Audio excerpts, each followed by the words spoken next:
আসসালামু আলাইকুম রহমতুল্লাহ। পৃথিবীতে আসলে আপন কি? আল্লাহ ছাড়া আসলে কেউ আপন না। একটা বিষয় যদি মেনে চলেন তাহলে কখনোই আপনাকে হতাশা পাবে না ইনশাআল্লাহ। সেটা হলো আল্লাহকে ছাড়া আর কাউকেই অতটা ভরসা না করা, বিশ্বাস না করা। কারণ অনেক স্বামী স্ত্রী আমাদের কাছে আসেন যে আমি জীবন শেষ করে ফেললাম এই লোকটার জন্য, কিন্তু সে এখন আমাকে ছেড়ে চলে যাচ্ছে বা সে আমার সাথে প্রতারণা করলো। অনেক স্বামী জীবনে অনেক হতাশ, মানে আশাহত হয়েছেন যে এই স্ত্রীর জন্য এত কিছু করলেন, কিন্তু এই স্ত্রী এখন পরকীয়া করে অন্য পুরুষের সাথে চলে গেছে। আবার অনেক স্ত্রী অনেক হতাশ, কি সুইসাইড করবেন না কি করবেন, মানে একদম হতাশ যে এই লোকটার জন্য আমি জীবনে এত কিছু করলাম, যে আমি জীবনে সব ত্যাগ করলাম, আমার জীবন যৌবন সব ত্যাগ করলাম, কিন্তু এই লোকটা এখন অন্য নারীর প্রতি আসক্ত হয়ে এখন আমাকে সে অবহেলা করছে।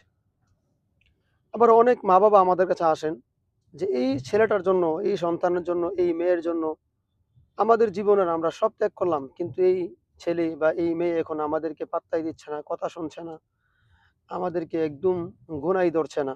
একদম তারা হতাশ। তো এই হতাশা আপনাদেরকে পাবে না যদি আপনারা এই মূলনীতিটা মেনে চলেন যে আল্লাহ ছাড়া আর কাউকেই অতটা বিশ্বাস করা দরকার নাই। জীবনের যেই কোনো সময় এরা পল্টি নিতে পারে। শুরুতে এই বিষয়টা মাথায় রাখতে হবে যে একমাত্র আল্লাহ যিনি শুরুতে ছিলেন শেষেও থাকবেন। এছাড়া আর অন্য যারা আছে তারা যেই কোনো সময় পরিত্যাগ করতে পারে। তো এরা যদি কখনো পরিত্যাগ করে, আমি তখন হতাশ হব না।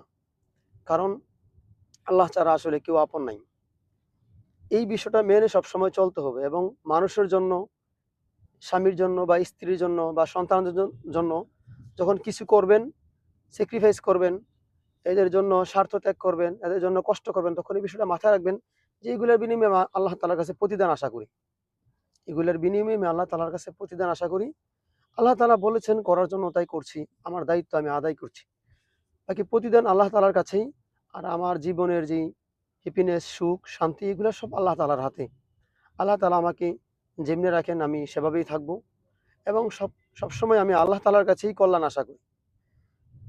আশা ভরসা সবকিছু যখন আল্লাহ তাআলার কাছেই থাকবে, তখন আপনার আর এই দুনিয়ার মানুষ আপনার কাছে প্রতারণা করলে বা এরা আপনাকে পরিত্যাগ করলে আপনার তখন আর কোনো খারাপ লাগবে না।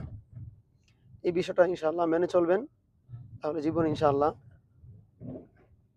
চরম ডিপ্রেশনে পড়া বা সুইসাইডাল হয়ে যাওয়া থেকে বেঁচে যাবেন। আসসালামু আলাইকুম রহমতুল্লাহ।